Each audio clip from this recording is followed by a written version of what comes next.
Hey, just drinking some blue algae water from, the Stuart water around here. Just kidding. It just turned my thing from white to green. I don't know why. But anyway, so hey, last week was the ministry fair, but the gospel was all about the lost sheep and the lost coin, and this idea of being out away from God and what happens when we decide to choose God and say, God, I'm all in. That God throws this huge party, the huge rejoicing. And we saw that at the ministry fair. People just like, there's energy and great excitement. We're doing God's work. We're doing really great things for the community and for this community. So great you asked, what are we up to this Sunday, Christian? Well, let me tell you. It is Bring Your Friend to Church Sunday. And what's cool about that is, listen, we talk about this idea of what it means when we were maybe lost and we've been found. We were the sheep.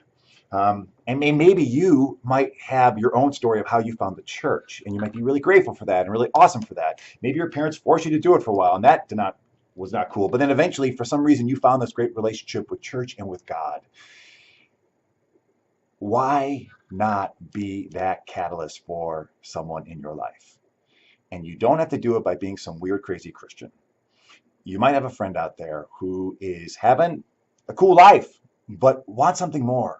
Is searching and seeking for something beyond what's just right in front of us, this tangible stuff. It's looking for spiritual answers and an experiential relationship with this higher power, with God, dare I say Jesus. But they will never step foot inside of a brick and mortar church by themselves. They might, but probably not. But if your friend, who they think is cool and they trust, and you're like, hey, you want to come to church this Sunday with me? Or we got this bring a church friend to church thing, and can you just come with me? Just check it out. My church is cool. I'm cool. It's just fun. And if you don't like it, you can just run away. You never know. Like that literally might change someone's life. I'm being serious. All right. I mean, I was in LA searching for a church forever, ever. I mean, I was showing up like I don't know, just some weird churches. And then my friend, who I liked, who was a good friend of mine, I trusted, was like, "Hey, man, what are you doing this Sunday?" And I was like, And he was like, "No, man, listen, why don't you come to church with me?" I was like, "All right, Dave's a cool dude. I'll go with him." And he brought me to All Saints, Beverly Hills, right? You guessed it, Beverly Hills. And it was like game over. I was like, "Oh my gosh, this is incredible." And I loved it. And I loved the people. And I got really involved. And now I got this collar on my neck. So don't worry, that won't happen to you. I mean, that's just, everyone's got their thing, and this was mine. But that wouldn't have happened unless Dave would have been like, "Hey, man, what are you doing this Sunday?" Because he believed in this church. He thought it was cool. He knew me. He thought I might dig it.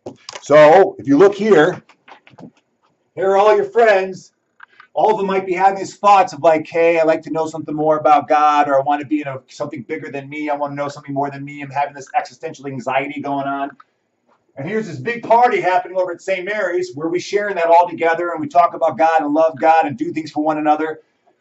But the issue is you're here, and they're not going to know about here unless you come over and say, "Hey, buddy, you want to come with me to church?" And they're like, "Okay, you're a cool person. Let's go together."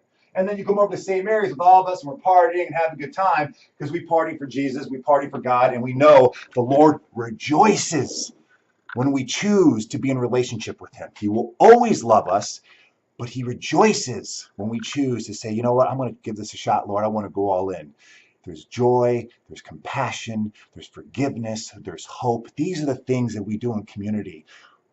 And in this 21st century world where everything's up for grabs, why wouldn't you want to at least invite someone to a community that practices those values of acceptance, of love, of healing, of someone who's not afraid to just take your hand and say, "Can I pray for you? I know you're going through some stuff."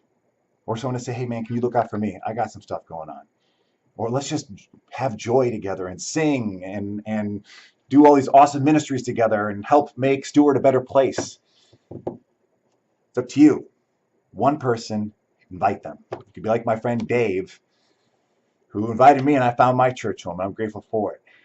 So who's that one person in your life who just might be itching? And give him a call, give him a shout, say, "Come out with me to to St. Mary's. I'll see you this Sunday. This is a long video, so I apologize.